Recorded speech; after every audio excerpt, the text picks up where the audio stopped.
आज का हमारा जो टॉपिक है वो है कार्बोहाइड्रेट्स। तो आज की क्लास में हम कार्बोहाइड्रेट्स के बारे में डिस्कस करने वाले हैं। तो चलिए स्टार्ट करते हैं, देखते हैं कि कार्बोहाइड्रेट होता क्या है। सबसे पहले तो कार्बोहाइड्रेट होता क्या है, कार्बोहाइड्रेट क्या है। कार्बोहाइड्रेट्स का मतलब होता है हाइड्रेट्स ऑफ कार्बन। देखिए, कार्बो प्लस हाइड्रेट्स, इसका मतलब क्या हुआ, हाइड्रेट्स ऑफ कार्बन। यानी कि हाइड्रेट्स ऑफ कार्बन का मतलब क्या है कि कार्बन के साथ वाटर मॉलिक्यूल्स का होना, उसको बोलते हैं हाइड्रेट्स ऑफ कार्बन। अब इसका जो एक जनरल फार्मूला दिया गया कि कार्बोहाइड्रेट का एक जनरल फार्मूला है वो है ये। लेकिन जो ये जनरल फार्मूला है ये ऑल कार्बोहाइड्रेट्स के लिए एप्लीकेबल नहीं है। ठीक है, तो क्यों एप्लीकेबल नहीं है, धीरे धीरे हम उसकी भी बात करेंगे। सबसे पहले आप पॉइंट समझिए कि जो कार्बोहाइड्रेट्स है उनका जो इम्पिरिकल फार्मूला है वो ये दिया गया है। ठीक है, अब देखिए इस फार्मूला को मैं कुछ अलग तरीके से भी लिख सकता हूँ। कैसे लिख सकता हूँ, ध्यान से देखिएगा। इस फार्मूला को मैं ऐसे लिख सकता हूँ कि CN यहाँ पे आएगा H2ON। क्या इस फार्मूला को मैं इस तरीके से लिख सकता हूँ? हाँ, बिल्कुल लिख सकते हैं, CN और H2ON। देखिए इम्पिरिकल फार्मूला जो ये अभी मैंने लिखा है यहाँ भी आपको दिख रहा है कि ये क्या है, hydrates of carbon. These are the hydrates, मतलब कि वाटर मॉलिक्यूल। वाटर मॉलिक्यूल का कार्बन के साथ होना उसको बोलते हैं हाइड्रेट्स ऑफ कार्बन। ठीक है, देखिए इंपिरिकल फार्मूला भी शो कर रहा है कि ये क्या है, कार्बोहाइड्रेट्स है। ठीक है, तो this is the general formula of carbohydrates. अब बात करते हैं, और यहाँ पे जो N है ना वो क्या है, N यहाँ पे हो सकता है ग्रेटर देन 3। जो N की वैल्यू है यहाँ पे 3 से ज़्यादा होनी चाहिए, तभी ये जो फार्मूला है ये कार्बोहाइड्रेट्स के लिए एप्लीकेबल होगा। ठीक है, अगर N की वैल्यू 2 है या फिर N की वैल्यू 3 है तो वो कार्बोहाइड्रेट्स के लिए एप्लीकेबल नहीं है। क्यों नहीं है ये मैं अभी आपको क्लियर करता हूँ। देखिए आगे मैं कुछ एग्जाम्पल लेके आया हूँ। देखिए ये नॉन कार्बोहाइड्रेट कंपाउंड है, यानी कि जो ये दो कंपाउंड दिए गए हैं ये कार्बोहाइड्रेट नहीं है। पहला है एसिटिक एसिड, जिसका जनरल फार्मूला, जिसका मोलिकुलर फार्मूला हमारा ये है। दूसरा है लैक्टिक एसिड और जिसका फार्मूला ये है। अब बात करते हैं हमारे एक जनरल फार्मूले की जो मैंने अभी लिखा था। देखिए दोबारा से मैं लिखता हूँ CN और H2O और यहाँ पे लिखा N। अगर मैं इस जनरल फार्मूला के अंदर N=2 रखता हूँ, N=2 रखता हूँ तो हमें ये मोलिकुलर फार्मूला मिलेगा। ठीक है, और ये है एसिटिक एसिड। अगर मैं यहाँ पे N=3 रखता हूँ तो हमें ये मोलिकुलर फार्मूला मिलेगा, और ये होता है लैक्टिक एसिड। यानी कि इससे, इस पॉइंट से आपको क्या क्लियर हुआ कि एसिटिक एसिड और लैक्टिक एसिड दोनों ही कंपाउंड कार्बोहाइड्रेट्स नहीं हैं, these are non carbohydrates compound. लेकिन फिर भी ये इस जनरल फार्मूला जो कार्बोहाइड्रेट का है इसके अंदर फिट आ रहे हैं। ठीक है, तो यहाँ से ये स्टेटमेंट निकल के आएगी कि ऑल कार्बोहाइड्रेट्स के लिए जो ये जनरल फार्मूला है ये एप्लीकेबल नहीं है। ये कहना बिल्कुल भी सही नहीं है। ठीक है, ऑल कार्बोहाइड्रेट्स के लिए मैं फोकस कर रहा हूँ बार बार, ऑल, ऑल मतलब सारे के सारे कार्बोहाइड्रेट्स। ठीक है, तो ये स्टेटमेंट सही नहीं है।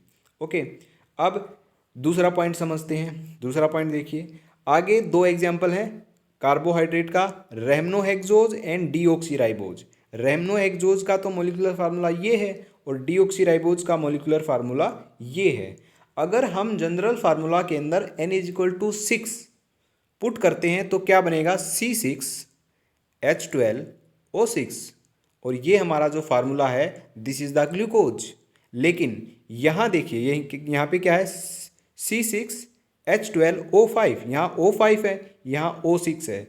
अगर मैं जनरल फार्मूला के अंदर N=6 रखता हूँ तो हमें ग्लूकोज ऑब्टेन होता है। लेकिन रेमनोहेक्सोज, पॉइंट समझिएगा यहाँ पे, रेमनोहेक्सोज और डीऑक्सीराइबोज ये दो ऐसे कंपाउंड हैं जो कार्बोहाइड्रेट्स हैं, जो कार्बोहाइड्रेट्स हैं। यानी कि जो ये दो कंपाउंड हैं ये कार्बोहाइड्रेट्स होते हुए भी जो कार्बोहाइड्रेट का जनरल फार्मूला है उसके अंदर फिट नहीं आ रहे हैं। ठीक है, तो ये दोनों जो स्टेटमेंट है ये वाली और ये वाली, ये बताती है कि ऑल कार्बोहाइड्रेट्स के लिए हमारा जो ये जनरल फार्मूला अभी हमने पीछे पढ़ा ये एप्लीकेबल नहीं है। ठीक है, तो ऑल कार्बोहाइड्रेट्स के लिए जनरल फार्मूला ये होगा। अगर ये स्टेटमेंट आपको कहीं पूछी जाती है कि दिस स्टेटमेंट इज ट्रू और फॉल्स, तो ये क्या है, फॉल्स स्टेटमेंट है। अब बात करते हैं सही स्टेटमेंट की। सही स्टेटमेंट क्या होगी? सही स्टेटमेंट होगी मैनी कार्बोहाइड्रेट्स के लिए जनरल फार्मूला ये होगा, और कंडीशन यहाँ पे रखेंगे n इज ग्रेटर देन 3। यहाँ पे जो n है वो ग्रेटर देन 3 होना चाहिए। ठीक है, ओके। अब आगे बात करते हैं। देखिए, कार्बोहाइड्रेट का मतलब मैंने बताया हाइड्रेट्स ऑफ कार्बन। कार्बोहाइड्रेट क्या होगा? कार्बोहाइड्रेट के अंदर ना ऐसे कार्बोहाइड्रेट ऐसे कंपाउंड होते हैं जिसके अंदर कार्बन, हाइड्रोजन और ऑक्सीजन प्रेजेंट होते हैं। ठीक है, इसको हम कार्बोहाइड्रेट्स बोलते हैं। लेकिन कुछ ऐसे कार्बोहाइड्रेट कंपाउंड है जिसके अंदर नाइट्रोजन भी प्रेजेंट है, फॉस्फोरस भी प्रेजेंट है, तो वो कार्बोहाइड्रेट हैं, लेकिन फिर भी उनमें कार्बन, हाइड्रोजन और ऑक्सीजन के अलावा और अलग एटम भी प्रेजेंट है। तो कार्बोहाइड्रेट्स को, ऑल कार्बोहाइड्रेट्स को हाइड्रेट्स ऑफ कार्बन कहना ये भी बिल्कुल गलत है। तो ये स्टेटमेंट ध्यान से सुनना कि all carbohydrates can not be considered as hydrates of carbon. ठीक है, ये स्टेटमेंट बिल्कुल सही है। ठीक है, ऑल कार्बोहाइड्रेट्स कैन नॉट, ध्यान से सुनना बिल्कुल, मैंने क्या कहा है, all carbohydrates can not always considered as hydrates of carbon. ठीक है, ये स्टेटमेंट सही है। दूसरी स्टेटमेंट सुनिएगा, many carbohydrates considered as hydrates of carbon, ये भी स्टेटमेंट सही है। तो आपको बिल्कुल भी कंफ्यूज नहीं होना है। मैंने आपको बिल्कुल अच्छे से एग्जाम्पल भी बता दिया है और स्टेटमेंट भी आपको क्लियर कर दिए। ठीक है, तो अगर कार्बोहाइड्रेट की डेफिनेशन ये नहीं है, एप्लीकेबल नहीं है सारे कार्बोहाइड्रेट्स के लिए, तो एक अलग डेफिनेशन दी गई जो कि ऑल कार्बोहाइड्रेट्स के लिए एप्लीकेबल है। अब वो डेफिनेशन हम पढ़ेंगे। अब जहाँ पर भी आपको क्या है, देखिए यहाँ पे मैंने आपको साफ साफ हाईलाइट करके लिखा है कि carbohydrates can not be always considered as hydrates of carbon, but many carbohydrates considered as hydrates of carbon. All carbohydrate को हम कभी भी हाइड्रेट्स ऑफ कार्बन कंसीडर नहीं करेंगे। इन दो स्टेटमेंट ने हमको क्लियर कर दिया है। आगे देखिएगा, ये हमारी एक्चुअल डेफिनेशन है कार्बोहाइड्रेट की। जहाँ पर भी आपको पूछा जाए कि कार्बोहाइड्रेट को डिफाइन करिए, तो आपको ये डेफिनेशन लिखनी पड़ेगी। अब इस डेफिनेशन को हम समझते हैं, ये डेफिनेशन क्या कहती है। देखिए, कार्बोहाइड्रेट क्या होते हैं, इसके अकॉर्डिंग कार्बोहाइड्रेट वो कंपाउंड होते हैं जो हाइड्रोलिसिस होने के बाद, देखिए हमारे पास कोई एक कार्बोहाइड्रेट है, अगर मैं उसका हाइड्रोलिसिस करता हूँ, ठीक है, अगर मैं उसका हाइड्रोलिसिस करता हूँ तो वो हमें या तो पॉलीहाइड्रोक्सी एल्डिहाइड देगा या फिर पॉलीहाइड्रोक्सी कीटोन देगा। दो चीज़ देगा, या तो पॉलीहाइड्रोक्सी एल्डिहाइड या फिर पॉलीहाइड्रोक्सी कीटोन।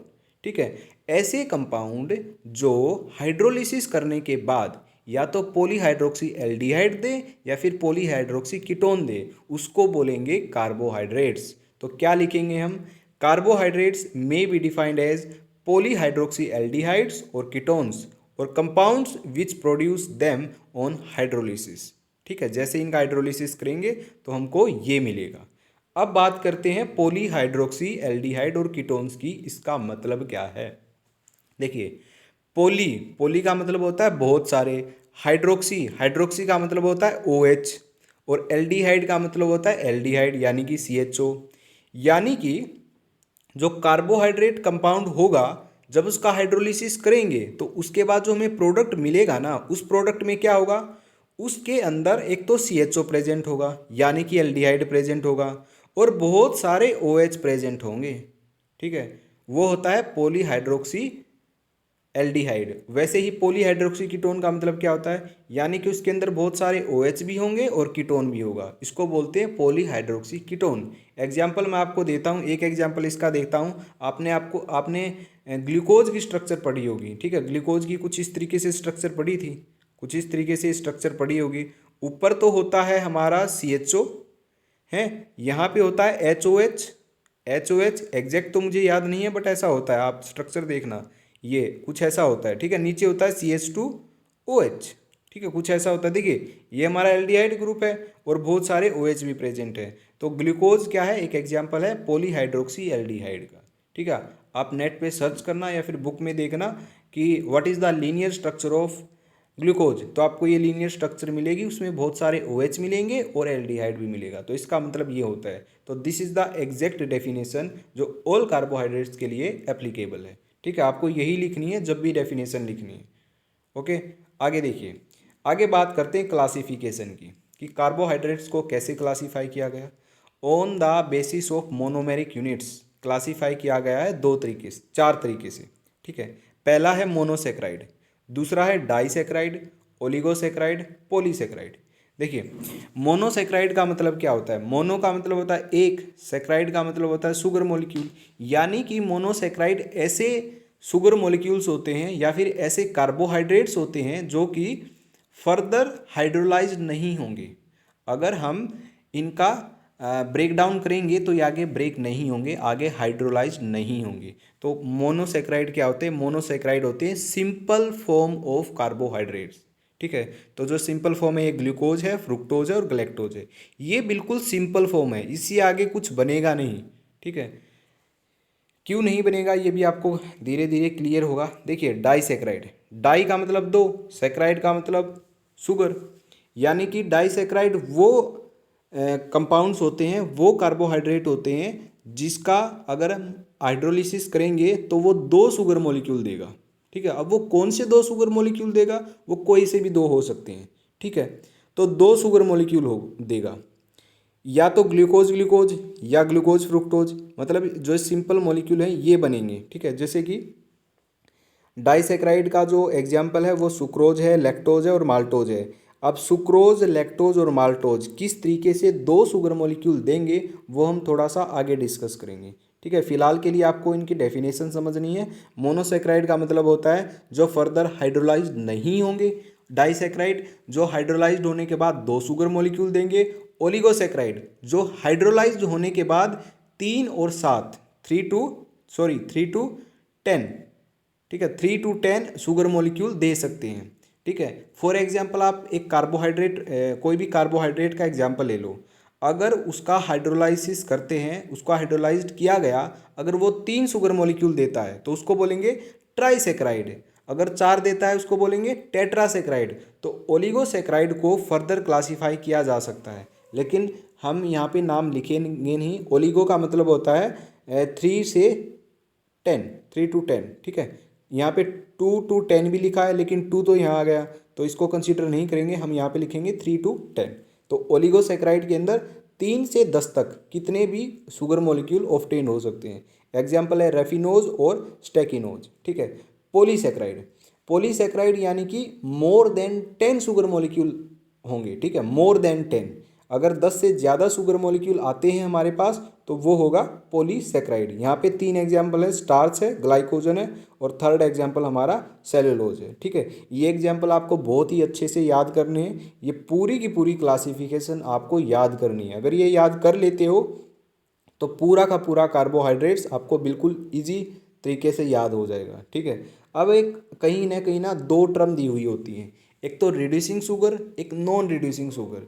तो ये रिड्यूसिंग शुगर क्या है, नॉन रिड्यूसिंग शुगर क्या है, कई बार आपको ऑप्शन में पूछ लिया जाता है, बताइए which of the following is the example of reducing sugar, या फिर पूछ लिया जाता है which of the following is not the example of non reducing sugar.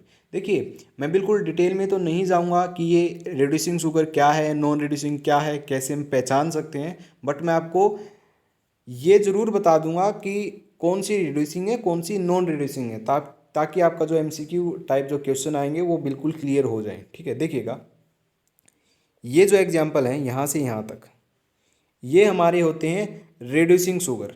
ठीक है, और ये जो एग्जाम्पल हैं, ये जो इस एग्जाम्पल हैं ये होते हैं हमारे, सॉरी दोबारा से देखिए, ये जो एग्जाम्पल है ये रिड्यूसिंग शुगर, और इंक्लूड सुक्रोज, ये जो एग्जाम्पल हैं ये हमारे होते हैं नॉन रिड्यूसिंग। तो these are non reducing sugar and these are reducing sugar.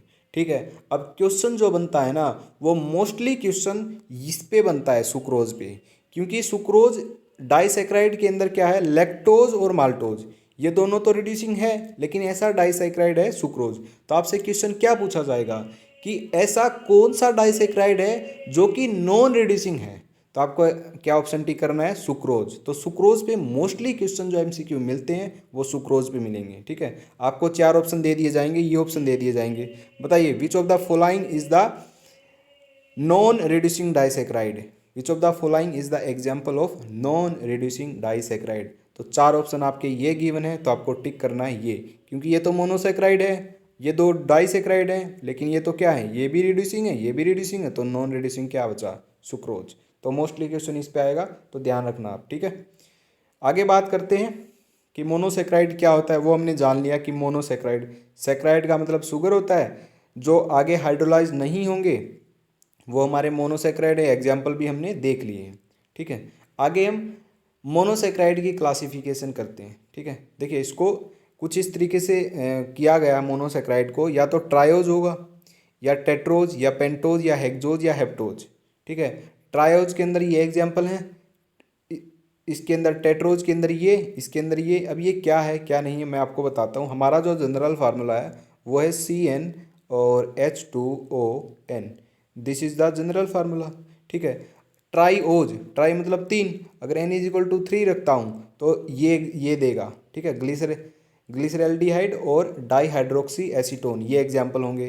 Tetra, अगर N=4 है तो ये मिलेंगे हमको, ठीक है। पेंटोज, पेंटोज मतलब पेंट मतलब 5, तो ये मिलेंगे, ठीक है। तो ये है हमारे मोनोसेक्राइड के क्लासिफिकेशन, ठीक है। तो ये ज़्यादा आपको याद करने की ज़रूरत नहीं है, क्योंकि ये याद हो भी नहीं पाएंगे, ज़्यादा एग्जाम्पल है। तो सिर्फ आपको एक बार पढ़ लेना है ये कैसे है, ठीक है। आगे बात करते हैं मोनोसेक्राइड स्ट्रक्चर की। देखिए ये बहुत ही इंटरेस्टिंग और बहुत ही इंपॉर्टेंट टॉपिक है, ध्यान से समझिएगा, बहुत ही ईजी है।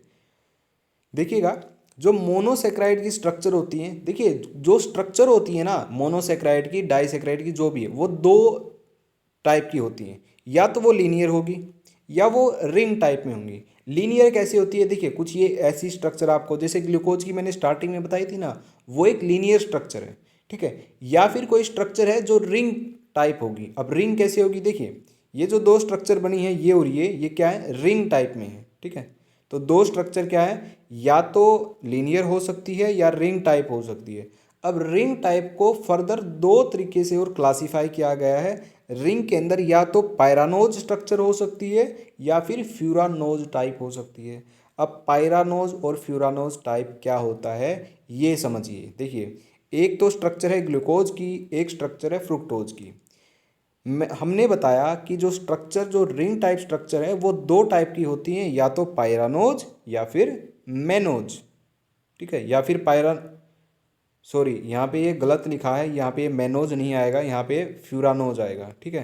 देखिए पायरानोज और फ्यूरानोज, तो ये गलत लिखा है, तो इसको मैं सही कर दूंगा। जब नोट्स बनाऊंगा तो नोट्स डालूंगा, उसके अंदर सही हो जाएगा, ठीक है। तो यहाँ पे आपको लिखना है ये गलत है, यहाँ पे फ्यूरानोज रखना है, ठीक है। या तो पायरानोज होगा या फिर इसको F लिख लेते हैं, फ्यूरानोज। देखिए पायरानोज टाइप की वो रिंग स्ट्रक्चर होती हैं जो कि 6 मेंबर्ड होती हैं, ठीक है।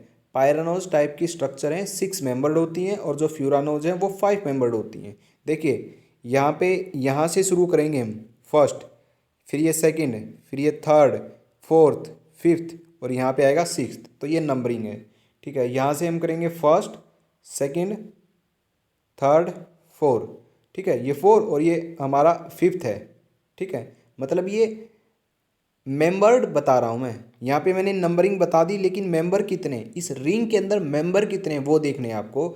इस रिंग के अंदर देखिए ये जो रिंग है इसके अंदर कितने मेंबर हैं, 5 तो कार्बन है, 1 ऑक्सीजन है, तो टोटल कितने हो गए, 6 मेंबर्ड। तो पायरानोज टाइप की वो स्ट्रक्चर होती हैं जिसके अंदर 6 मेंबर्ड रिंग होती है, ठीक है। और उसके अंदर 5 जो मेंबर हैं वो तो कार्बन के होंगे, 1 मेंबर ऑक्सीजन का होगा। अब बात करते हैं फ्यूरानोज की। फ्यूरानोज के अंदर क्या होता है, उसके अंदर 5 मेंबर्ड होते हैं। देखिए 1 2 3 4 और ये 5, ठीक है। जिसके अंदर 4, 1 2 3 4 तो कार्बन होते हैं, और जो 5 जो 5वां मेंबर होता है वो क्या होता है, ऑक्सीजन होता है। तो ये होता है हमारा पायरानोज एंड फ्यूरानोज, ठीक है। पायरानोज और फ्यूरानोज के अंदर यही डिफरेंस है। पायरानोज तो हमारी 6 मेंबर्ड रिंग है, ये 5 मेंबर्ड रिंग है। ये दिखाया गया कि 6 मेंबर कैसे, 5 मेंबर कैसे। इसके अंदर एक जो मेंबर है वो ऑक्सीजन है, 5 मेंबर कार्बन होते हैं। इसमें एक ऑक्सीजन होता है और 4 कार्बन होते हैं। तो ये है रिंग टाइप, पायरानोज और फ्यूरानोज। अगर आपको कोई भी स्ट्रक्चर दे दे, कोई भी रिंग टाइप स्ट्रक्चर दे दे, तो आपको आसानी से देख के पता लग जाएगा कि ये पायरानोज टाइप है या फिर फ्यूरानोज टाइप है। ठीक है, is that clear? I hope आपको ये समझ आ गया होगा कि पायरानोज क्या है और फ्यूरानोज क्या है, कैसे आप पहचानोगे। ठीक है, आगे बात करते हैं हम डाइसेक्राइड की। देखिए, डाइसेक्राइड यानी कि जो हाइड्रोलिसिस होने के बाद 2 शुगर मॉलिक्यूल दें। एग्जाम्पल क्या थे? ये 3 एग्जाम्पल हमने पढ़े थे। अब देखिए, इसको फर्दर हम देखते हैं क्या है। अगर माल्टोज का हाइड्रोलिसिस किया तो 2 मॉलिक्यूल देगा, ग्लूकोज और ग्लूकोज। लैक्टोज देगा ग्लूकोज और ग्लैक्टोज। सुक्रोज देगा ग्लूकोज और फ्रुक्टोज। ठीक है, अब देखिए, ग्लूकोज और ग्लूकोज देगा, लैक्टोज ग्लूकोज और ग्लैक्टोज देगा। अब आपसे डायरेक्ट क्वेश्चन पूछा जाएगा कि जो लैक्टोज है, जो डाइसेक्राइड है, वो कौन से 2 मोनोमर यूनिट देगा।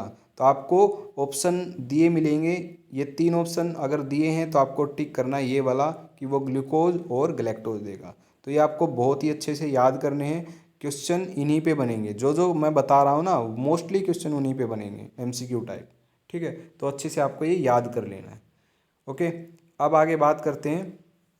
अब आगे कुछ अलग टॉपिक के बारे में बात करते हैं। ठीक है, ये टॉपिक कार्बोहाइड्रेट का ही है, लेकिन ये थोड़ा सा अलग है।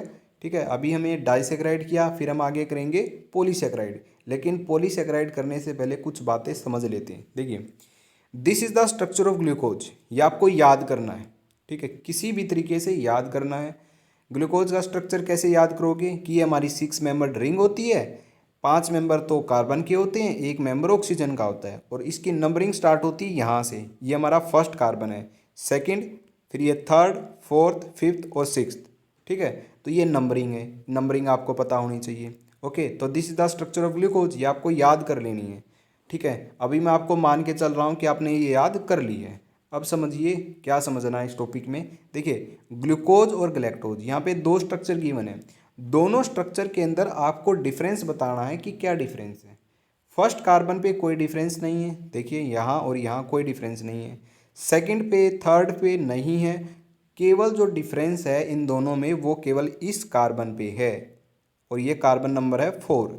कार्बन नंबर 4 पे आपको क्या डिफरेंस दिख रहा है? केवल एक छोटा सा डिफरेंस है, यहाँ पर भी एच है और यहाँ पर भी एच है, यहाँ पर भी ओ एच है, यहाँ पर भी ओ एच है। डिफरेंस क्या है? डिफरेंस ये है कि जो एच और ओ एच की ओरिएंटेशन है वो केवल अपोजिट है। ठीक है, एच और ओ एच की जो ओरिएंटेशन है वो डिफरेंट है, बाकी एज इट इज स्ट्रक्चर क्या है? सेम है। तो इनको बोलते हैं एपीमर्स।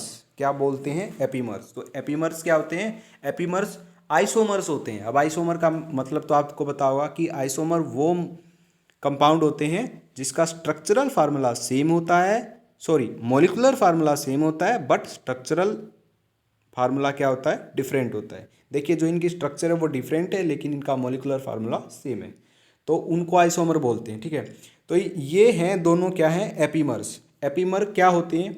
एपीमर्स वो कार्बन, सॉरी एपीमर्स वो आइसोमर होते हैं जिनकी एच और ओ एच की ओरिएंटेशन डिफरेंट होती है। ठीक है, जिनकी एच और ओ एच की जो ओरिएंटेशन है वो डिफरेंट होती है। तो this is the definition of isomers. तो क्या डेफिनेशन होगी, क्या लिखेंगे? Epimers are those isomers in which H और O H orientation is different at particular carbon, एक पर्टिकुलर कार्बन पर। ठीक है, जो एच और ओ एच होते हैं उनकी जो ओरिएंटेशन है वो डिफरेंट होती है, तो उनको एपीमर बोलते हैं। ओके, तो ध्यान से अगर आपने डेफिनेशन सुनी है तो आप अच्छे से क्लियर कर जाओगे। ठीक है, देखिए ग्लूकोज एंड ये लैक्टोज, ये क्या है? एपीमर्स। तो glucose and lactose are epimers at carbon number 4। अब बात करते हैं ग्लूकोज की और मैनोज की।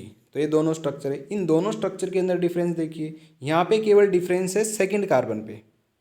ठीक है, यहाँ केवल जो डिफरेंस है वो सेकंड कार्बन पे है। तो ये जो दोनों हैं ये भी एपीमर्स हैं, लेकिन ये क्या है? एपीमर्स एट कार्बन नंबर 2, और ये क्या थे? Epimers at carbon number 4।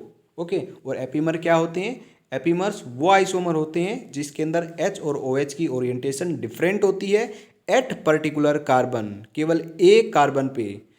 वो कोसाई भी कार्बन हो सकता है, फर्स्ट सेकंड फोर्थ थर्ड, इससे मतलब नहीं है, एक पर्टिकुलर कार्बन पे। ठीक है, अभी डेफिनेशन आपको क्लियर हो जाएगी।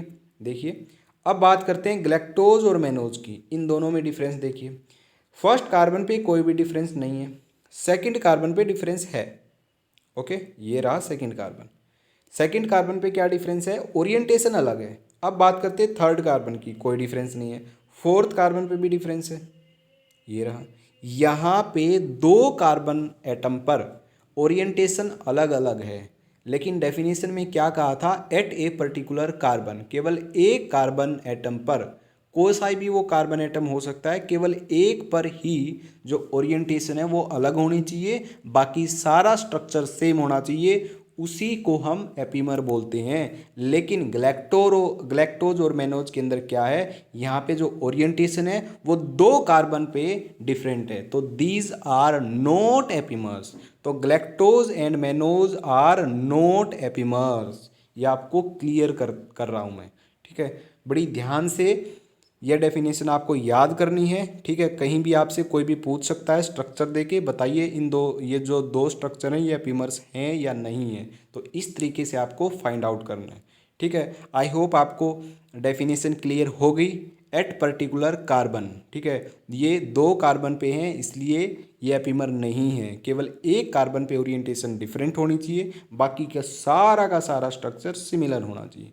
ठीक है, अब देखिए एपीमर की डेफिनेशन मैंने यहाँ पे लिख दी है, और जो है तीनों के तीनों एग्जाम्पल है ये यहाँ पे लिख दिए हैं। ठीक है, तो आपको इस तरीके से एग्ज़ाम के अंदर लिखने हैं, और जो नोट्स हैं इस टॉपिक के वो बिल्कुल भी टेंशन मत लो, क्या क्या लिखना आपको एग्जाम में, किस तरीके से लिखना, पूरे नोट्स में आपको बनाकर डिस्क्रिप्शन के अंदर उसका लिंक दे दूंगा, वहाँ से आप जाके वो नोट्स ले सकते हो। ठीक है, तो ये है हमारे एपीमर्स, हमने एपीमर देख लिए। अब एक और टर्म आती है एनोमर्स। एनोमर्स क्या होते हैं, एनोमर होते हैं, एनोमर के अंदर हम क्या देखते हैं, एनोमर के अंदर हम एच की पोजीशन देखते हैं, कार्बन नंबर 1 होता है, देखिए यहाँ पे स्पेसिफिक लिखा है एट कार्बन नंबर 1, जो एच की पोजीशन है वो देखते हैं। एनोमर के अंदर क्या है, दो फॉर्म होते हैं, या तो अल्फा फॉर्म या बीटा फॉर्म। ठीक है, एनोमर्स अल्फा या बीटा फॉर्म में होते हैं। हम कोई भी स्ट्रक्चर को ये पता लगाते हैं कि ये अल्फा है या बीटा टाइप है। अब वो अल्फा कैसे है, बीटा कैसे, वो कैसे फाइंड आउट करेंगे, उसका थोड़ा सा देख लेते हैं। अगर कार्बन नंबर 1 पर, ध्यान से सुनना, कार्बन नंबर 1 पर, केवल कार्बन नंबर 1 पर देखेंगे और किसी भी कार्बन पर नहीं, तो एट कार्बन नंबर 1 एच अगर ऊपर है, एच अगर ऊपर है तो वो है अल्फा फॉर्म। देखिए एच इज अबाउ, ए से मतलब अबाउ, ए से अल्फा, ए से अबाउ, ए से अल्फा, याद रखना। एच इज बिलो, बी से बिलो और बी से बीटा। अब इसको हम एग्जाम्पल में समझेंगे, क्या कहने की कोशिश कर रहा हूँ, एनोमर्स क्या होते हैं। देखिए ग्लूकोज की स्ट्रक्चर को ध्यान से देखिएगा और इसका कार्बन नंबर 1 बताइए कहाँ है, this is the carbon number 1। ठीक है, तो इस कार्बन नंबर 1 पर ये बताओ एच नीचे है या एच ऊपर है। ठीक है, यहाँ पे जो एच है वो नीचे है, नीचे का मतलब क्या है, बिलो, बी से बिलो, बी से बीटा, तो जो ये ग्लूकोज की जो ये फॉर्म है ये क्या है, बीटा ग्लूकोज है, तो ये है बीटा ग्लूकोज। ठीक है, वैसे ही ग्लैक्टोज पे आ जाओ, कार्बन नंबर 1, ये रहा कार्बन नंबर 1, यहाँ पे एच नीचे है या ऊपर है, ये नीचे रहा, बी माने बिलो, बी माने बीटा, तो ये हमारी है बीटा ग्लैक्टोज। ठीक है, बिल्कुल ध्यान से समझना है, अल्फा है या बीटा है, इस तरीके से आपको पहचानना है। मैनोज के अंदर देखिएगा, ये कार्बन नंबर 1, यहाँ पे भी एच क्या है, बिलो, तो ये भी क्या है, बीटा फॉर्म है। अगर एच ऊपर मिलता तो उसको अल्फा फॉर्म बोलते हैं, राइट, तो ये आपको क्लियर होना चाहिए। तो ये होते हैं एनोमर्स, या तो अल्फा फॉर्म होगी या बीटा फॉर्म होगी। ठीक है, तो इस तरीके से आपको ये काम आएंगे। काम कैसे आएंगे मैं बताता हूँ। देखिए माल्टोज को अगर हाइड्रोलिसिस करते हैं तो ग्लूकोज और ग्लूकोज मिलता है, लेकिन इसको और स्पेसिफिक तरीके से बोला जा सकता है। अगर मैं माल्टोज को हाइड्रोलिसिस करता हूँ, हाइड्रोलाइज करता हूँ, तो यहाँ पे अल्फ़ा ग्लूकोज और अल्फ़ा ग्लूकोज मिलता है, ये आपको याद करना पड़ेगा। ठीक है, कुछ स्पेसिफिक इस तरीके से आपको याद करना पड़ेगा कि अल्फ़ा प्लस अल्फ़ा ग्लूकोज मिलता है। तो ये जो एनोमर्स अल्फ़ा फॉर्म और बीटा फॉर्म है यहाँ पे काम आएगी।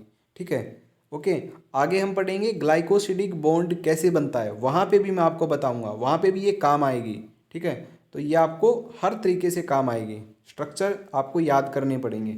और बायोकेमिस्ट्री के अंदर जो भी स्ट्रक्चर मैंने भी आपको बताए, जैसे 3 स्ट्रक्चर हैं, ये तो आपको याद करने ही करने हैं, ठीक है। और आगे जो स्ट्रक्चर आएंगे वो भी याद करने हैं। अगर आपने स्ट्रक्चर नहीं लिखे हैं एग्जाम के अंदर तो आपको नंबर कम ही मिलेंगे, बहुत कम मिलेंगे आपको नंबर, ठीक है। इसलिए बायोकेमिस्ट्री के अंदर स्ट्रक्चर बनाना नेसेसरी है, चाहे बनाओ 2 3 कितने भी बनाओ, बट बनाओ ज़रूर। आगे देखिए, एनोमर हमारा कंप्लीट हो गया।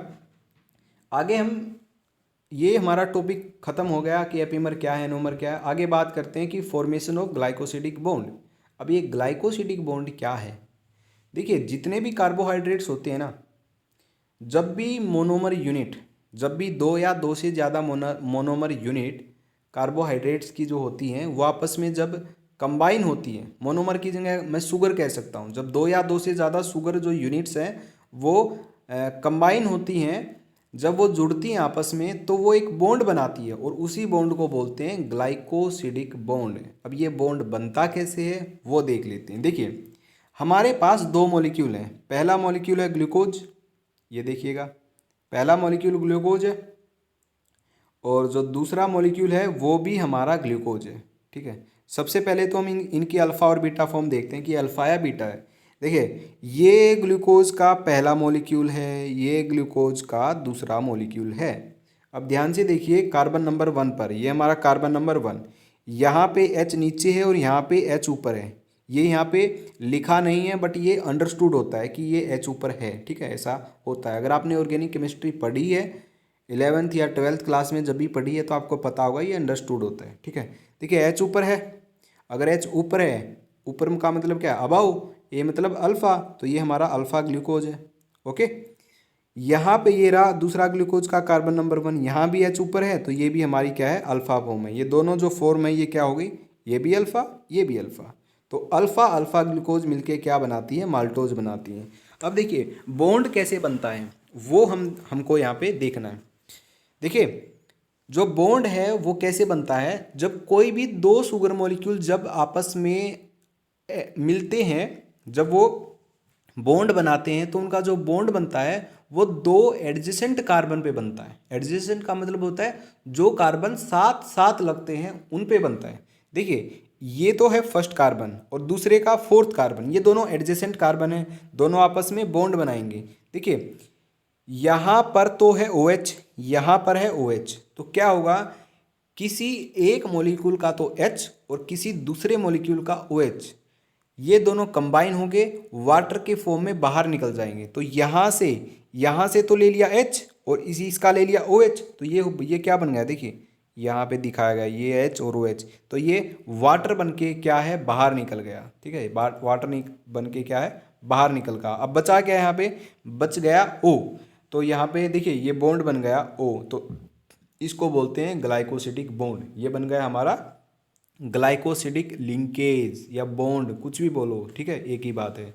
तो ऐसे बनता है हमारा ग्लाइकोसिडिक बॉन्ड। और ये है कंडेंसेशन। कंडेंसेशन का मतलब क्या है, कंडेंसेशन एक ऐसी रिएक्शन होती है जिसमें वाटर मॉलिक्यूल बाहर निकलता है, ठीक है। तो यहाँ पे वाटर मॉलिक्यूल क्या है, बाहर निकल गया है, और जो ये ग्लूकोज है ये आपस में क्या है, अटैच हो गए हैं, ऐड हो गए हैं, और इन्होंने माल्टोज बना दिया है। जब 2 अल्फ़ा अल्फ़ा ग्लूकोज आपस में मिलते हैं, जब आपस में जुड़ते हैं तो वो माल्टोज बना देते हैं। यानी कि जब 2 शुगर मॉलिक्यूल ग्लूकोज की आपस में अटैच हुई तो उन्होंने माल्टोज बना दिया। अगर यही माल्टोज को अगर मैं ब्रेक करूं तो हमको क्या मिल जाएगा, हमको 2 शुगर मॉलिक्यूल मिल जाएंगे ग्लूकोज की, ठीक है। तो हम 2 शुगर मॉलिक्यूल को बना भी सकते हैं, माल्टोज भी बना सकते हैं, मोनोसेक्राइड से डाइसेक्राइड और डाइसेक्राइड से 2 मोनोसेक्राइड भी बना सकते हैं, ठीक है। तो ये हमारा कुछ इस तरीके से माल्टोज बना।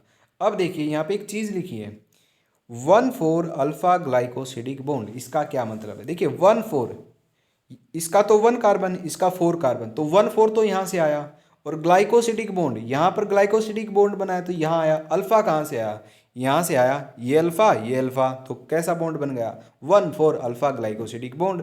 अगर यहाँ पे होता ये बीटा होता तो यहाँ पे बन जाता 1,4 बीटा ग्लाइकोसिडिक बॉन्ड। तो ऐसे बनता है अल्फा और बीटा, ठीक है। तो आपको ध्यान से समझना है, ओके।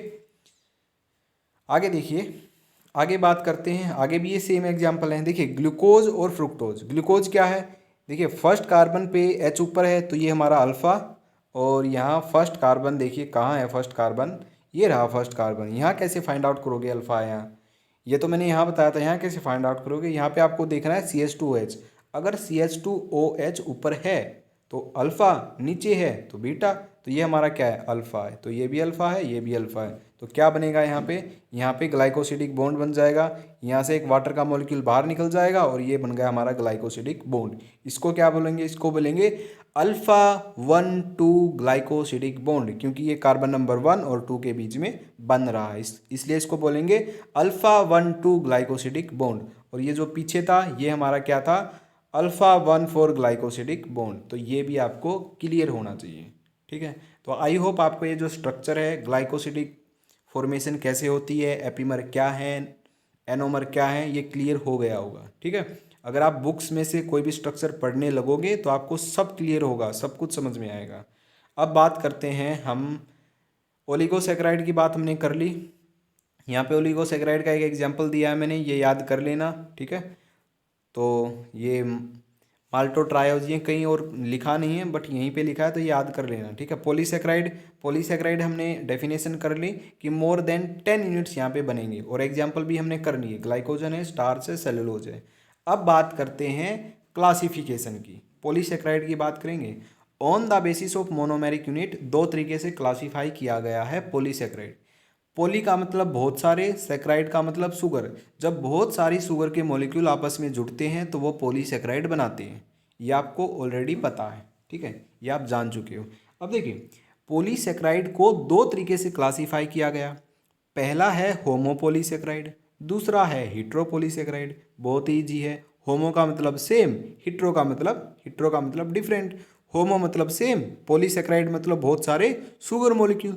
जब एक जैसे बहुत सारे शुगर मॉलिक्यूल आपस में जुड़ते हैं और फिर वो एक पॉलीसैकराइड बनाते हैं तो उसको होमोपॉलीसैकराइड बोलते हैं। जब हिट्रो का क्या मतलब डिफरेंट, जब डिफरेंट डिफरेंट शुगर मॉलिक्यूल जुड़ते हैं तो वो हिट्रोपॉलीसैकराइड बनाते हैं, ठीक है। जैसे ग्लूकोज के बहुत सारे मॉलिक्यूल्स हैं वो आपस में जुड़ गए तो वो क्या बनाएंगे, होमोपॉलीसैकराइड, ठीक है। Starch, glycogen, cellulose, inulin, chitin, ये इसके एग्जाम्पल हैं, ये याद करना। ये क्लासिफिकेशन और जो पीछे करवाई थी कार्बोहाइड्रेट की क्लासिफिकेशन विद एग्जाम्पल आपको याद करना है, एक भी एग्जाम्पल आपको छोड़ना नहीं है, सारे के सारे याद करने हैं। देखिए ये यहाँ पे लिखा है इन्यूलिन, एक होता है इंसुलिन, तो दोनों अलग अलग हैं। इंसुलिन एक क्या है, प्रोटीन है, और इन्यूलिन क्या है, एक कार्बोहाइड्रेट है। याद रखना ये भी बात, ठीक है। अब देखिए स्टार्च है, ग्लाइकोजन है, सेलुलोज है, इनकी मोनोमर यूनिट क्या है, वो है ग्लूकोज। यानी कि जब बहुत सारे ग्लूकोज ग्लूकोज ग्लूकोज जुड़ जाएंगे तो वो स्टार्च बनाएंगे, ग्लाइकोजन बनाएंगे, सेलुलोज बनाएंगे।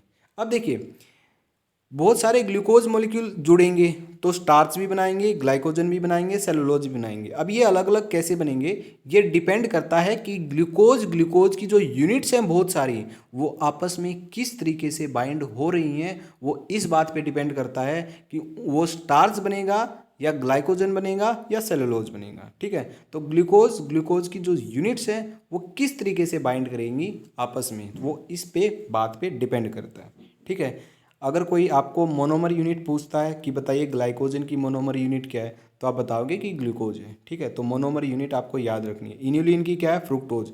बहुत सारे फ्रुक्टोज के मॉलिक्यूल जब आपस में जुड़ते हैं तो वो इन्यूलिन बनाते हैं। और काइटिन, काइटिन भी आपने कहीं ना कहीं पढ़ा होगा। एर्थ्रोपोडा की जो एक्जोस्केलेटन है वो काइटिन से बनी हुई होती है, ठीक है। एनिमल किंगडम में एनसीईआरटी के अंदर 11th क्लास के अंदर शायद आपने पढ़ा हो, तो वो काइटिन होता है, ठीक है। तो काइटिन की जो मोनोमर यूनिट है वो होती है नाग, जिसको बोलते हैं NAG, ठीक है। और इसकी जो फुल फॉर्म है वो है ये एन एसिटाइल ग्लूकोजामाइन। तो कहीं पे आपको NAG नाग भी लिखा मिलेगा और एन एसिटाइल ग्लूकोजामाइन भी लिखा मिल सकता है, so don't confuse, okay. Heteropolysaccharide heparin है, क्रिएटिन सल्फेट है। ध्यान रखना क्रिएटिन सल्फेट, यहाँ पे केवल क्रिएटिन नहीं लिखा है, क्रिएटिन सल्फेट लिखा है, ठीक है। एक एक बात का आपको ध्यान रखना है यहाँ पे। हाइलुरोनिक एसिड, जो हिपैरिन है वो क्या है, एंटी कोगुलेंट है, जो ब्लड का थक्का बनने नहीं देता है, वो होता है एंटी कोगुलेंट, ठीक है। ये ब्लड वाले, अगर आपने ह्यूमन फिजियोलॉजी के लेक्चर देखे हैं तो वहाँ पे मैंने आपको बताया था एंटीकोगुलेंट के बारे में, ठीक है, शायद आपको पता होगा, हिपैरिन। अगर नहीं पता है तो आप पढ़ोगे अभी सेकंड सेमेस्टर में हिपैरिन के बारे में। तो ये हमारा पॉलीसेक्राइड था, अच्छे से क्लियर होना चाहिए आपको, राइट। तो देखिए होमो, अब थोड़ा सा इसका डिटेल देखिए। इन्यूलिन क्या है?